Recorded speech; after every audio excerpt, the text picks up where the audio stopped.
what do you say to all these students? Is it worth spending hours? I mean, is that part of the jazz? You got to have that technique, right? You practice, practice, practice. So should they still be reading Hegel? Should they still be reading, Kant? Should they be reading Dewey? Should they be reading Douglas? Should they be reading King and Malcolm? Where's the balance? Because we're kind of a student-first university. So give some advice. Absolutely.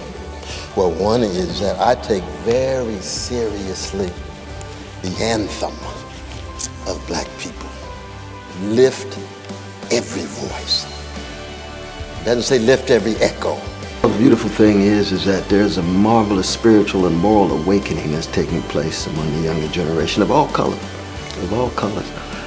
The movement for Black Lives, you got many white brothers and sisters, brown brothers and sisters around immigration, concerned about issues of housing, ecological crisis. 20 years ago, you had more sleepwalking among the younger generation. When we're talking about education, we're really talking about one of the most fundamental issues that serves as the benchmark for the future of democracy. Most of human history is the history of unaccountable elites, kings and queens and monarchs and suzerains, who dictated the destiny of a society. Democracies are very rare in the long history of our species. Each voice is very important, but each voice is stronger when we are accountable to others with their voices. And it's true that when it comes to poor people, they tend to be the last ones asked. The last ones asked, and oftentimes they have to bear a disproportionate amount of the burden. Where and how are we going to get a landscape of civility that also allows us to disagree powerfully, and call each other to be accountable? What happens in the market culture is, as soon as someone becomes successful, the aim is not any longer to make them accountable, but simply to affirm their success. So you become a lover of them, and if you're critical, you become a hater of them. So that conversation is reduced to competition.